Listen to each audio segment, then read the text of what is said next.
Bonjour, je m'appelle Sylvain Ferré, je suis auteur de bande dessinée et j'ai travaillé sur la nouvelle illustration d'affiches des Mycéliades.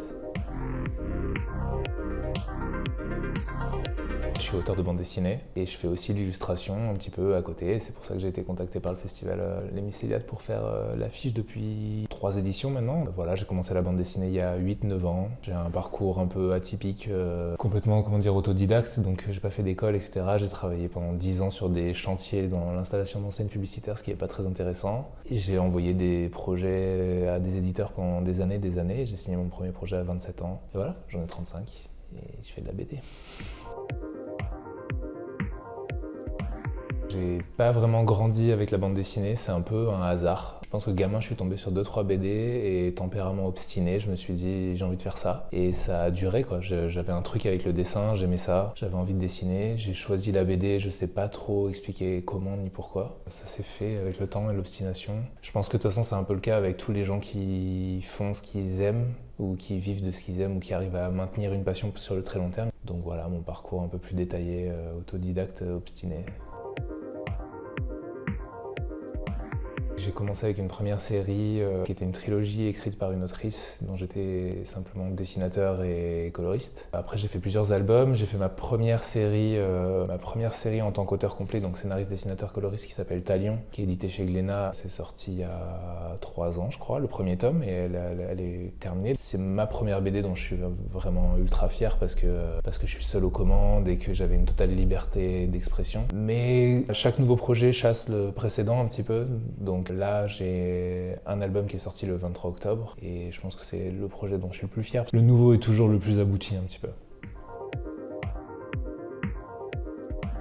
C'est toujours difficile de déterminer ce qui nous a influencés. Le premier souvenir que j'ai, c'est de lire des Lucky Luke chez des amis de ma mère. Mais je sais même pas si je les ai lus, je savais même pas si je savais lire en fait quand je les feuilletais. Après, bien plus tard, j'ai commencé à avoir des grosses influences en bande dessinée, mais le premier truc qui m'a vraiment percuté, c'est le manga de toute façon, parce que j'étais collégien, je pense, quand j'ai découvert ça. Donc les hits de ma génération, c'était One Piece, Naruto, et après, plus tard, forcément, toute la culture shonen manga, Dragon Ball, etc.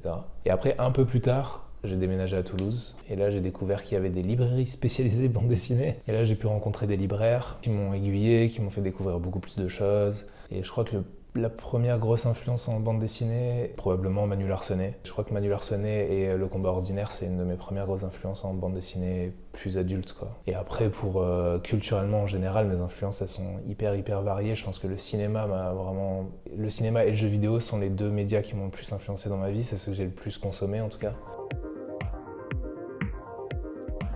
Pareil, c'est toujours un petit peu flou. Je pense que j'ai des gros marqueurs dans ma tête. Je suis à peu près sûr à 100% que c'est le cinéma. J'ai lu pas mal de classiques, j'ai lu Asimov, j'ai lu Huxley, j'ai lu Orwell. Petit, je pense la plus grosse claque, ça devait être Jurassic Park, je pense. Après, ça a dû être Matrix. Matrix, je l'ai vu au cinéma. Ça a été assez fou. Il y a eu Matrix et il y a eu probablement La Menace Fantôme aussi. Je pense que c'est les 2 premiers gros films de science-fiction que j'ai vus au cinéma et qui probablement m'ont beaucoup influencé jusqu'à encore aujourd'hui. Je parlais de Matrix juste avant. Je pense que ce qui m'a vraiment marqué, c'est le mélange des genres. Et je crois que c'est un truc après qui a influencé toute ma manière de créer et d'écrire. Après, en jeu vidéo, il y en a eu pas mal. Il y avait Metal Gear quand j'étais jeune. Metal Gear, un jeu vidéo incroyable aussi, pareil en termes de mélange des genres et tout. Après, forcément, il y a eu l'animation japonaise avec Ghost in the Shell, Akira. Je me suis remis à lire avec Dune il y a 3 ans, là. Donc c'est devenu une de mes refs SF préférées. Dans les réalisateurs qui ont fait de la SF dernièrement, je pense qu'Interstellar, c'est devenu un de mes films préférés et un des films que j'ai le plus vu dans ma vie, alors que finalement il est sorti il n'y a pas si longtemps que ça. J'ai lu un bouquin qui s'appelle Psaume pour les recyclés sauvages. Je ne vais pas avoir l'autrice qui me vient à l'esprit, je ne me rappelle plus de son nom, Becky Chambers je crois, je ne vais pas dire de bêtises. Et c'est du hop punk, donc c'est de la science-fiction positive, encore un terme barbare de plus, mais c'est de la science-fiction où tout est positif, quoi. J'avais déjà écrit un petit peu sur la science-fiction, donc le premier truc qui m'est venu à l'esprit c'est l'intelligence artificielle. En plus en ce moment, évidemment, socialement, médiatiquement, on en parle beaucoup. J'ai vu pas mal d'expos récemment sur l'intelligence artificielle, sur le pour, le contre, etc. Machin. Donc j'étais tout de suite, c'est le premier truc qui m'est venu à l'esprit. Et après un truc plus organique de neurones et d'intelligence humaine. Et c'est aussi un sujet que j'ai beaucoup étudié, qui m'a beaucoup fasciné, de comment est-ce qu'on détermine l'intelligence, qu'est-ce que ça veut dire l'intelligence, comment est-ce qu'on la définit? Est-ce que c'est juste comment est-ce qu'on interagit avec notre environnement? Est-ce que nous, en tant qu'espèce qui avons tendance à se considérer comme surintelligente, est-ce qu'on est légitime de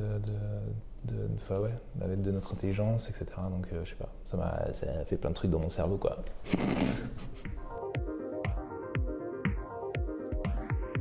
On a fait un premier échange de mails en fait assez simple où on me donnait les éléments principaux. Il y avait des éléments de couleur déjà de base, le fait de se rattacher à chaque fois aux éditions précédentes, donc ça c'est pas particulièrement compliqué. On a essayé de trouver un petit peu une nouvelle direction artistique. Dans les contraintes, il fallait que je fasse quelque chose qui était un petit peu humanoïde, quelque chose qui fasse qu'on arrive à s'identifier en tant qu'humain à un personnage ou un élément de l'affiche, quoi. J'ai une tendance dans tous les trucs de SF que je dessine à mettre des câbles partout. J'ai fait un perso pendu avec des câbles et tout, machin. En fait, au début, j'étais parti sur des histoires de connexion neuronale et moi, tout de suite, ça amène des espèces d'images vraiment dégueulasses d'intérieur de corps humain, quelque chose de vraiment très très organique. Et on s'était dit que ce serait bien de ramener un petit peu d'éléments robotiques ou mécaniques, métalliques aussi, à l'intérieur. On a eu cette idée de rajouter des espèces d'yeux mécaniques, mais dans ma tête, au début, j'avais envie de mettre des vrais yeux, quoi. Ça change que c'est relaxant, en gros. Quand on reçoit une commande pour de l'illustration, c'est surtout quand ça se passe bien comme ça, là, parce que là, ça s'est vraiment bien passé. En gros, je reçois vraiment un cahier des charges très clair, on communique très clairement, il y a peu d'essais, peu de retours, ou en tout cas, quand il y a des retours, ils sont vraiment très synthétiques. J'ai touché le micro, j'espère que ça n'a pas fait un truc horrible. Si ça fait un truc horrible, je suis désolé. Mais ouais, on essaie de canaliser les retours et de synthétiser pour moi et de me faire un résumé vraiment très, très simplifié. Du coup, je vais très vite à l'essentiel et ça me prend beaucoup, beaucoup moins de temps, quoi. Une bande dessinée, c'est beaucoup, beaucoup de travail en amont. Quand on est auteur, on est toujours à flux tendu la plupart du temps parce que dès qu'on a un projet qui va sortir, généralement, c'est qu'on est déjà en train de prévoir le suivant parce qu'on ne peut pas vraiment s'arrêter de travailler, quoi. Quand je fais un travail d'illustration, c'est très cool, ça peut être fun, je peux y mettre de moi, je peux y mettre de ma personnalité, etc. Mais quand j'arrête de travailler, à la fin de la journée, j'y pense plus, quoi. Quand j'ai de la bande dessinée, j'y pense tout le temps. C'est un truc qui est un peu obsédant, quoi. Je bosse principalement en numérique, quoi, donc je travaille avec un matériel extrêmement complexe qui s'appelle un ordinateur. En gros, j'ai un petit ordi et une grosse tablette, qui est une tablette numérique. Je travaille sur Photoshop. J'ai pas changé de logiciel encore, même si le logiciel est bourré d'IA et que ça commence à me poser un petit peu problème, mais en termes de matériel, je fais un petit peu de dessin traditionnel en ce moment. Non, on n'entend pas du tout des bruits de travaux, c'est faux. Je fais un petit peu de dessin traditionnel en ce moment, mais principalement 90% de mon travail, il est numérique, fait sur Photoshop. C'est vraiment un processus de dessin très traditionnel, même le fait que je sois en numérique, ça change pas grand-chose au final. Je passe à peu près 2-3 heures à me faire une espèce de banque d'images que je regarde presque plus après parce qu'en fait, le fait de les chercher, je les enregistre un petit peu. Et je les ai sur le côté sur un deuxième écran, je prends toutes les contraintes qu'on me donne et après j'essaie de travailler sur quelque chose, je fais plein de croquis et j'en envoie qu'un. En gros, je fais un rough, donc vraiment une image très croquis, assez sketchy, mais qui doit être quand même lisible par les personnes avec qui je travaille. Donc j'essaie déjà de faire monter quand même quelques volumes, de placer des lumières, de vraiment séparer les plans, etc. et d'amener vraiment les couleurs qui seront presque les couleurs définitives. Et une fois que ça c'est accepté, en fait ce truc je le mets en transparence sur l'image définitive, qui là ça fait un peu ramer mon ordi parce qu'on travaille pour faire des affiches de cinéma, donc c'est vraiment des très très grands formats avec une bonne résolution, mais ça se passe. Et là je pars j'encre directement en fait, je pars du principe que mon esquisse c'est mon croquis, et puis là je fais vraiment comme si j'encrais avec une plume ou un feutre sur du papier, quoi. Et après, là-dessus, je mets de la couleur, quoi. Alors, c'est de la couleur numérique assez basique, c'est des aplats, des textures et des lumières. Et voilà, paf, ça fait les chocs à pic.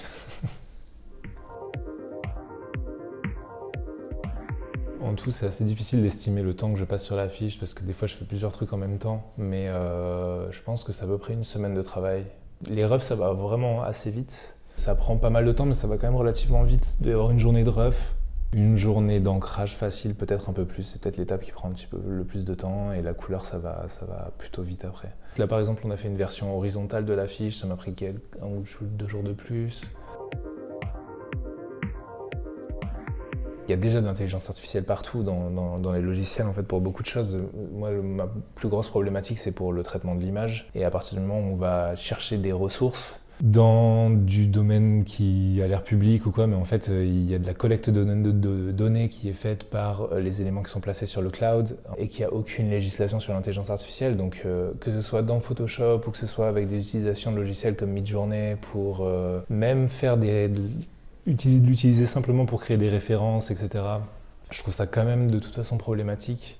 Parce que en fait, c'est de la propriété intellectuelle, quoi. C'est plein de ressources d'images créées par plein de gens qui sont utilisées par un ordinateur pour être recalculées, remises ensemble et après utilisées à des fins commerciales, être revendues, etc. Et on sait que les auteurs et les autrices ont beaucoup de mal à vivre de leur création. Je crois que c'est plus de 50% des auteuristes qui vivent en dessous du seuil de pauvreté. Donc, voir que leurs productions peuvent être utilisées illégalement, en gros, bah, moi, ça me pose des problématiques. Tant qu'il n'y a pas de législation, je suis hyper sceptique avec l'intelligence artificielle. Je pense que ce sera totalement inévitable, que ça offre des perspectives incroyables pour plein de choses, que ça facilite beaucoup de processus aussi qui sont très lents, très laborieux et dont on peut complètement se passer. Mais il faut arriver à amener un petit peu de législation dans tout ça, quoi, pour que ce soit pas trop le bordel. Voilà. Je pense que le film qui m'intéresse le plus là, c'est Paprika de Satoshi Kon. J'ai lu un diptyque de Satoshi Kon que je trouve incroyable, qui s'appelle Opus, que je recommande à tout le monde. C'est un manga en 2 tomes qui est une espèce de discours méta sur le métier d'auteur. Après, il y a plein de films que je serais curieux de voir, mais il y a aussi des films que je serais curieux de revoir ou d'avoir la chance de les revoir au cinéma. Probablement Blade Runner et Matrix pour reparler de Matrix, quoi. Le 23 octobre, donc, j'ai sorti un nouveau bouquin qui est mon premier roman graphique. Bon, c'est une BD, quoi. Le terme roman graphique me hérisse un petit peu, mais c'est un gros bouquin de 230 pages, une histoire complète en un seul volume, qui parle du rapport entre liberté et violence. C'est pas du tout de la science-fiction pour le coup, ça se passe au Moyen-Âge, il y a un petit peu de fantaisie à l'intérieur. C'est un gros virage pour moi parce que j'étais très... En tant que dessinateur français, ça a été assez facile Enfin, assez facile. Non, ça a été très difficile de devenir auteur, mais la porte d'entrée la plus simple, c'était d'aller dans la bande dessinée franco-belge traditionnelle, 50-60 pages, qui permet de vivre de la bande dessinée assez décemment, etc. Et c'était un format dans lequel je me sentais un peu étriqué pour raconter mes histoires. Donc là, je suis très content. J'ai adoré bosser sur ce format. On est super content du bouquin, il est vraiment méga beau. Voilà, j'espère que vous irez le voir en librairie. Et du coup, ça m'a tellement inspiré que je me suis dit, bah, c'est super, mais j'aimerais bien faire ça avec une série. Donc je me lance sur une série de 6 tomes de 200 à 250 pages. Là, je suis en train de terminer le premier, ça sortira, c'est chez Delcourt. Ça s'appelle Origine et c'est du space opéra. Et voilà, le premier tome sortira probablement pas avant fin 2026. Mon prochain projet, par contre, c'est un gros projet de science-fiction calé sur ce format roman graphique, mais en série. Pour la prochaine édition des Mycéliades, je vais faire au moins 2 interventions et des ateliers à Dole et à Dijon, dont des ateliers en médiathèque où je vais un petit peu présenter le métier d'illustrateur, le métier d'auteur de bande dessinée. Donc j'espère qu'on passera un bon moment pour celles et ceux qui viendront. Et je vais aussi avoir la possibilité de présenter une carte blanche dans une salle. Donc un film sera diffusé, un film que j'aurai choisi dans la liste de ceux qui sont diffusés pendant les Mycéliades. Et après, je vais essayer d'en parler tant bien que mal avec mes compétences. Je vais surtout essayer de faire, je pense, des rapprochements entre le cinéma et la bande dessinée, parler un petit peu des 2 médias, qu'est-ce qui les différencie. On a souvent un petit peu l'impression que la bande dessinée, c'est du cinéma sans le son et la musique, quoi. Donc, il faut essayer de vanter un petit peu les avantages de la bande dessinée, et elle en a plein. Et c'est assez intéressant de comparer les 2 médias qui sont quand même très proches. Donc, je pense qu'on essaiera de travailler sur cet axe-là. Voilà.